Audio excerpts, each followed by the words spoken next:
ನಾನು ಕನ್ನಡಿಗ, ಕನ್ನಡದ ಕಾವಲಿ.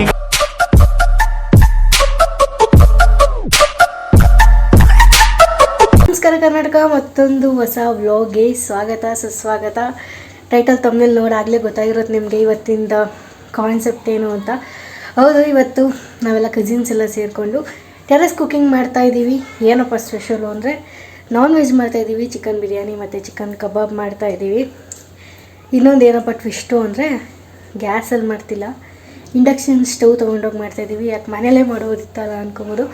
ಸೊ ಮನೇಲಿ ಮಾಡೋಂಗಿಲ್ಲ, ಹಾಗಾಗಿ ಇಂಡಕ್ಷನ್ ಸ್ಟವಲ್ಲಿ ಮೇಲೆ ತೊಗೊಂಡೋಗಿ ಮಾಡ್ತಾಯಿದ್ದೀವಿ ಟೆರೆಸ್ ಮೇಲೆ ಫಾರ್ ದಿ ಫಸ್ಟ್ ಟೈಮ್.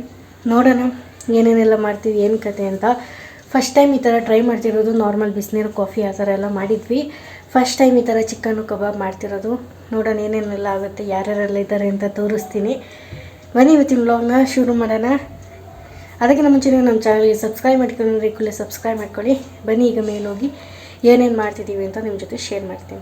ಮರ್ತಿ ಹೋಗ್ತಾಯಿದ್ದೀವಿ, ಒಂದೊಂದೇ ತೊಗೊಂಡು ಬರ್ತಾಯಿದ್ದೀವಿ ಮೇಲಿಂದ ಕೆಳಗಿನ ಮೇಲೆ.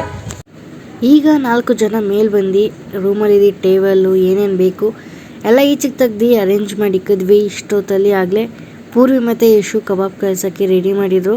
ಹಾಗೆ ಫೋನ್ನ ವೀಡಿಯೋ ಮಾಡುವಂಥ ಪುಸ್ತಕಕ್ಕೆ ಕೊಟ್ಬಿಟ್ಟು ನಾವು ಅಡುಗೆ ಮಾಡೋಕ್ಕೆ ಶುರು ಮಾಡಿದ್ವಿ. ಫಸ್ಟು ಬಿರಿಯಾನಿ ಮಾಡೋಣ ಅಂದ್ಬಿಟ್ಟೆಲ್ಲ ಆಯಿಲ್ ಗೀಲ್ ಹಾಕ್ಬಿಟ್ಟು ರೆಡಿ ಮಾಡ್ತಾಯಿದ್ದೀವಿ. ಹೆಂಗೆ ಬರುತ್ತೋ ಏನು ಕತೆನೋ ನಮಗಂತೂ ಗೊತ್ತಿಲ್ಲ. ವೀಡಿಯೋಸ್ ಈಗ ಮೇಲ್ಗಡೆ ಬಿರಿಯಾನಿ ಮಾಡೋಕ್ಕೆ ಶುರು ಮಾಡ್ಕೊಂಡ್ವಿ. ಸ್ವಲ್ಪ ಎಣ್ಣೆ ಹಾಕಿ ಸ್ವಲ್ಪ ಬಿರಿಯಾನಿ ಮಸಾಲೆಗಳು. ಸೊ ಫಸ್ಟ್ ಟೈಮ್ ಹಿಂಗೆ ಟೆರೆಸ್ ಮೇಲೆ ಈ ಥರ ಬಿರಿಯಾನಿ ಕಬಾಬ್ ಮಾಡ್ತಾಯಿರೋದು. ಅದು ನಾವೆಲ್ಲರೂ ಸೇರ್ಕೊಂಡಿದ್ದೀವಿ 4 ಜನನು.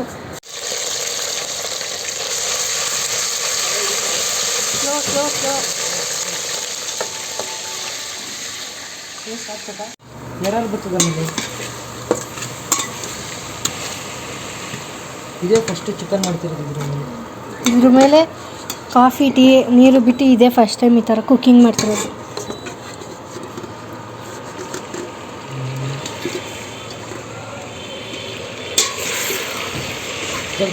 ನಿಮ್ಮ ಮನೆ ಮೇಲೆ ಎಲ್ಲರೂ ಟೆರೆಸ್ ಮೇಲೆ ಮಾಡಿದ್ದೀರ ಈ ಥರ? ಹಂಗಾರೆ ಇದೆ ಫಸ್ಟ್ ಟೈಮ್ ಈ ಥರ ಬಿರಿಯಾನಿ ಮಾಡ್ತಿರೋದು. ನಾವೂ ಅಷ್ಟೇ. ಇದು ಲಾಸ್ಟ್ ಆಮೇಲೆ ಹಾಕೊಂಡು ಎಣ್ಣೆನು ಜೋರಾಗಿ ಹಾಕಿ ಬಿಟ್ಟರೆ ಹಿಡಿಯುತ್ತೆ, ತಿರುಗಿಸ್ತಿದ್ರೆ. ನಾವು ಗ್ರೇವಿ ಥರ ಮಾಡೋಣ ಬಿಡ್ರಿ, ತಲೆ ಕಸ್ಕೊಂಡು. ಚಿಕನ್ ಈ ಬಿರಿಯಾನಿದು ಡೀಟೇಲ್ ವಿಡಿಯೋ ಬೇಕು ಅಂದರೆ ನನ್ನ ಯೂಟ್ಯೂಬ್ ಚಾನಲಲ್ಲಿ ವಿಡಿಯೋ ಇದೆ, ಲಿಂಕ್ನ ಬೇಕಾದ್ರೆ ಡಿಸ್ಕ್ರಿಪ್ಷನ್ ಬಾಕ್ಸಲ್ಲಿ ಕೊಡ್ತೀನಿ, ನೋಡಿ. ಅದು ಕೈ ಹಾಕದೆ ಅದು ಏನೇನು ರುಚಿ ಬರ್ತದೆ ನನಗಂತೂ ಗೊತ್ತಿಲ್ಲ. ಮಸಾಲೆ ಹುಡ್ದಿರೋದು ನಾನು, ಒಗ್ಗರಣೆ ಹಾಕ್ತಿರೋದು ನೀನೇನು ಮಾಡಿದ್ಯಾ? ತಂದ್ಕೊಡ್ತಾ ಇದ್ದೀನಿ. ಹಿಂದೆ ಪಾಪ ಮಗು ಎಷ್ಟು ಕೆಲಸ ಮಾಡ್ತಿದೆ, ಪಾಪ ಅಕ್ಕಿ ತೊಳಿತಿದೆ. ಪಾಪ ಕ್ಯಾಮ್ರಾ ಮುಂದೆ ಯಾರು ಏನೂ ತೋರಿಸ್ತಿಲ್ಲ ಅಡುಗೆ ಮಾಡೋಕ್ಕೆ ಬರಲ್ಲ ಅಂತ. ಯಾರೇ ಹೇಳಿ ನಿನ್ಗೆ ನಂಗೆ ಅಡ್ಗೆ ಮಾಡಕ್ ಬರಲ್ಲ ಅಂತ? ನಿಂಗೆ ಗೊತ್ತಾ? ಈ ತರ ಹಿಂಸೆ ಕೊಟ್ರೆ ಜನಗಳಿಗೆ ಯಾರು ಬದುಕ್ತಾರೆ? ಫೈನಲಿ ಬಿರಿಯಾನಿ ಒಂದು ರೇಂಜಿಗೆ ರೆಡಿ ಆಗೈತೆ. ಇಲ್ಲಿ ರೈಸ್ ಹಾಕ್ಬಿಟ್ಟಿಲ್ಲ, ಒಂದು ರೇಂಜಿಗೆ ರೆಡಿ ಆಗ್ತೈತೆ. ಇನ್ನೊಂದು 10 ನಿಮಿಷ ಆಗದೆ 50% ಆಗೈತೆ ಅಕ್ಕಿ. ನೆಕ್ಸ್ಟ್ ಆಮೇಲೆ ಕಬಾಬ್ ಮಾಡ್ಕೊಂಡು ತಿನ್ನೋದಷ್ಟೇ.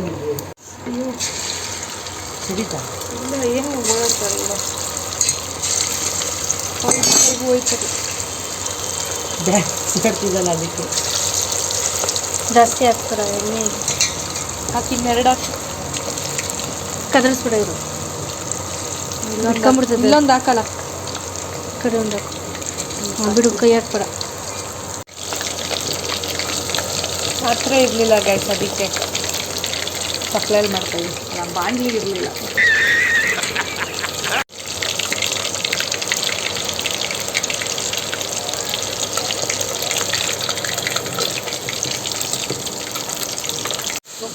ಸೊ ಓಕೆ, ಬಿರಿಯಾನಿನೂ ಆಯಿತು, ಕಬಾಬು ಒಂದೊಬ್ಬೆ ಆಯಿತು.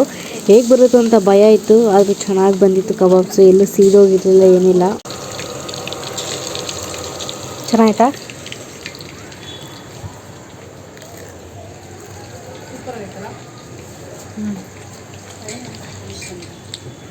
ಚೆನ್ನಾಗಿ ಬಂದಿತ್ತು. ಹೆಂಗೈತೆ? ಚೆನ್ನಾಗಿಲ್ಲ. ಡಬ್ಬ ನನ್ನ ಮಗ ಇವನೊಬ್ಬ. ಫೈನಲಿ ಅಡುಗೆ ಎಲ್ಲ ಮಾಡಿಬಿಟ್ಟು ತಿಂತಾಯಿದ್ವಿ ಟೆರೆಸ್ ಮೇಲೇ. ನಾವು ಅಂದ್ಕೊಂಡ್ರಿಗಿನ್ನ ಸಖತ್ತಾಗಿ ಬಂದಿತ್ತು ರೆಸಿಪೀಸು ಎಲ್ಲ. ನಮಸ್ಕಾರ ಎಲ್ಲರಿಗೂ, ಓಕೆ, ನೆನ್ನೆ ವ್ಲಾಗ್ನ ಇವತ್ತು ಕಂಟಿನ್ಯೂ ಮಾಡ್ತಾಯಿದ್ದೀನಿ. ಸೊ ನೆನ್ನೆ ಎಲ್ಲ ಕಬಾಬು ಬಿರಿಯಾನಿ ಎಲ್ಲ ಮಾಡಿಬಿಟ್ಟು ತಿಂದ್ಬಿಟ್ಟು ಮುಗ್ದೋಯ್ತು ಅವತ್ತಿನ ದಿನ ನೆನ್ನೆ. ಸೊ ಇವತ್ತು ಸಂಜೆ ಏನಾದರೂ ಬೇರೆ ಥರ ವೆಜ್ಜಲ್ಲಿ ಸ್ಪೆಷಲ್ ಮಾಡೋಣ ಅಂದ್ಬಿಟ್ಟು ಏನಾದರೂ ಮಾಡ್ತಾಯಿದ್ದೀನಿ. ಓಕೆ, ನಮ್ಮ ಜೊತೆ ಈಗ ಋತ್ವಿಕಾ ಇದ್ದಾಳೆ. ಪೂರ್ವಿ ನೆನ್ನೆನೇ ವಾಪಸ್ ಮನೆಗೆ ಹೋದ್ಲು, ನಾಳೆ ಎಕ್ಸಾಮ್ ಇದೆ ಅಂತ.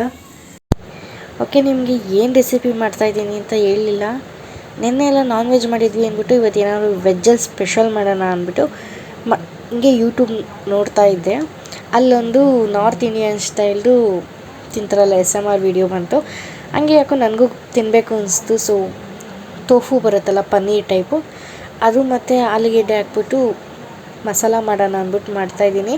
ಸೇಮ್ ನಾರ್ತ್ ಥರ ಮಾಡ್ತಾಯಿದ್ದೀನಿ. ಮತ್ತು ಅದಕ್ಕೆ ಪೂರಿ ಮಾಡಿಬಿಟ್ಟು ಒಳ್ಳೆ ಕಾಂಬಿನೇಷನ್ ಇರುತ್ತೆ ಅಂತ. ಸೊ ಆಲೂಗೆಡ್ಡೆನ ಬೇಯಿಸ್ಬಿಟ್ಟು ಪೀಸ್ ಮಾಡಿಬಿಟ್ಟು ಸ್ವಲ್ಪ ಖಾರ ಅರಿಶಿನ ಹಾಕ್ಬಿಟ್ಟು ಆಯಿಲಲ್ಲಿ ಫ್ರೈ ಮಾಡ್ಕೊಂಡಿದ್ದೀನಿ ಗೋಲ್ಡನ್ ಬ್ರೌನ್ ಬರೋವರೆಗೂ. ಅದೇ ಎಣ್ಣೆಗೆ ಪಲಾವ್ ಮಸಾಲೆಗಳೆಲ್ಲ ಹಾಕಿ ಇದಕ್ಕೆ ಈರುಳ್ಳಿ, ಬೆಳ್ಳುಳ್ಳಿ, ಶುಂಠಿ ಎಲ್ಲ ಹಾಕೋಬೋದು ನೀವು. ನಾನು ಇಲ್ಲಿ ಪೇಸ್ಟ್ ಯೂಸ್ ಮಾಡ್ತಾಯಿದ್ದೀನಿ. ಮತ್ತು ಟೊಮೆಟೊ ಹಾಕ್ಕೊಬೇಕು. ನೀವು ಟೊಮೆಟೊನ ಕಡಿಮೆ ಹಾಕಿ, ನಾನು 4 ಟೊಮೆಟೊ ಹಾಕ್ಬಿಟ್ಟಿದ್ದೆ, 2 ಹಾಕಿ ಸಾಕು. ಸೊ ನಾನು ಹೇಳ್ದಂಗೆ ನಾನು ಪೇಸ್ಟ್ ಹಾಕೋತಾ ಇದ್ದೀನಿ. ಹಾಕ್ಕೊಂಡು ನೀಟಾಗಿ ತಿರುಗಿಸ್ಕೊಂಡು ಸ್ವಲ್ಪ ಹಸಿ ವಾಸನೆ ಹೋಗೋವರೆಗೂ ಚೆನ್ನಾಗಿ ಫ್ರೈ ಮಾಡಿ. ಆಮೇಲೆ ಈಗ ಮಸಾಲೆಗಳು ಅರಿಶಿನ, ಅಚ್ಕಾರದ ಪುಡಿ ಮತ್ತು ನಮ್ಮ ಗರಂ ಮಸಾಲ ಮತ್ತು ಧನಿಯಾ ಪುಡಿ ಹಾಕ್ಕೊಳ್ಳಿ, ನಿಮ್ಗೆ ಎಷ್ಟು ಬೇಕೋ ಅಷ್ಟು. ಮಿಕ್ಕಿದ್ದು ನಿಮ್ಗೆ ಚಿಕನ್ ಮಸಾಲೆ ಏನು ಸಿಗುತ್ತೋ ಸ್ವಲ್ಪ ಲೈಟಾಗಿ ಹಾಕ್ಬಿಟ್ಟು ನೀಟಾಗಿ ಮಿಕ್ಸ್ ಮಾಡಿ ಫುಲ್ ಎಣ್ಣೆ ಬಿಡೋ ಥರ ರೋಸ್ಟ್ ಮಾಡಿಕೊಂಡ್ರೆ ಮುಗೀತು. ಸೊ ಇದಕ್ಕೆ ಪೂರಿ ಮಾಡ್ತಿದ್ದಾರೆ ಅಮ್ಮ, ಪೂರಿ ಹೊತ್ಕೊಡ್ತಿದ್ರು, ನಾನು ಎಣ್ಣೆಯಲ್ಲಿ ತೇಲಿಸ್ತಿದ್ದೆ. ಸೊ ನಮಗೆ ಎಷ್ಟು ಬೇಕೋ ಅಷ್ಟು ಮಾಡಿಕೊಂಡು ವೆಜ್ಜಲ್ಲಿ ತಿಂದ್ವಿ. ಮತ್ತು ಜಾಮೂನ್ ಮಾಡಿದ್ದೆ, ಸೊ ಅದ್ರದ್ದೇನು ವೀಡಿಯೋ ಮಾಡಲಿಲ್ಲ. ಸೊ ನೈಟ್ ಡಿನ್ನರ್ಗೆ ಲೈಟಾಗಿ ಮಾಡಿದ್ವಿ, ಚೆನ್ನಾಗಿ ಬಂದಿತ್ತು. ಸ್ವಲ್ಪ ಟ್ಯಾಂಗಿ ಫ್ಲೇವರ್ ಆಗೋಗಿತ್ತು. ಹಂಗಾಗಿ ನೀವು ಟ್ರೈ ಮಾಡಿದ್ರೆ ಟೊಮೊಟೊನ ಕಡಿಮೆ ಉಪಯೋಗಿಸಿ. ಸೊ ಫಸ್ಟ್ 2 ಪೂರಿ ಬರಲಿಲ್ಲ, 3ನೇ ಪೂರಿ ಚೆನ್ನಾಗಿ ಬಂತು. ಓಕೆ ಗೈಸ್, ಪೂರಿ ಮತ್ತು ಪನ್ನೀರ್ ಹಾಕಿ ಆಲೂಗೆಡ್ಡೆ ಹಾಕಿ ಎಲ್ಲ ಮಾಡಿದ್ದಾಯಿತು ಗ್ರೇವಿ ಥರ. ಸ್ವಲ್ಪ ನಾರ್ ಥರ ಮಾಡಿದೆ, ಅದು ಯಾಕೋ ಸ್ವಲ್ಪ ಟೊಮೊಟೊ ಜಾಸ್ತಿ ಆಗಿಬಿಟ್ಟು ಟೇಸ್ಟೇ ಡಿಫ್ರೆಂಟ್ ಟೊಮೊಟೊ ಶೈಲಿಲಿ ಬಂದ್ಬಿಟ್ಟೈತೆ. 4 ಹಾಕಿರೋ ಟೊಮೊಟೊ ಬದಲು 2 ಹಾಕಿದ್ರೆ ಚೆನ್ನಾಗಿ ಬಂದಿರೋದು. ಫಸ್ಟ್ ಟೈಮ್ ಟ್ರೈ ಮಾಡಿದ್ದು. ಬಟ್ ಅದು ಪನ್ನೀರಲ್ಲ, ತೋಫು ಅಂತ ಸೋಯಾಬೀನಲ್ಲಿ ಮಾಡ್ತಾರಂತೆ. ಸೊ ಅದನ್ನು ತೊಗೊಂಡು ಮಾಡಿದ್ವಿ. ಐ ಹೋಪ್ ನಿಮಗೆ ಈ ವ್ಲಾಗ್ ಇಷ್ಟ ಆಗ್ಬೋದು.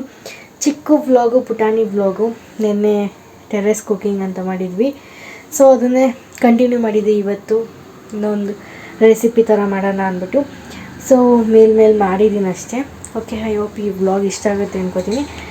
ಈ ವ್ಲಾಗ್ನ ಇಷ್ಟ ಆದರೆ ಲೈಕ್ ಮಾಡಿ, ಶೇರ್ ಮಾಡಿ, ಸಬ್ಸ್ಕ್ರೈಬ್ ಮಾಡ್ಕೊಳ್ಳಿ ನಮ್ಮ ಚಾನಲ್ಗೆ.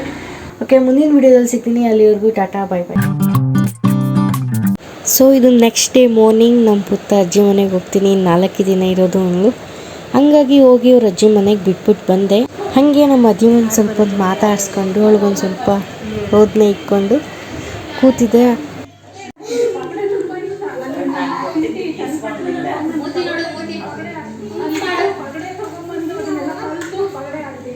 ಮಗಿನ ಕೈಲಿ ಎಷ್ಟೊಂದು ಕೆಲಸ ಮಾಡಿಸ್ತಾವೆ.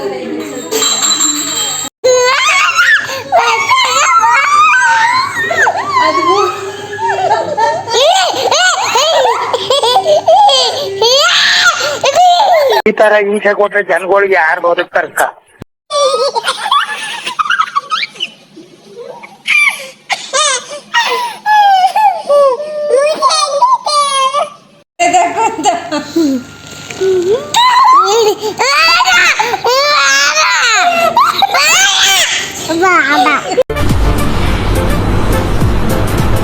ಅಷ್ಟೇ.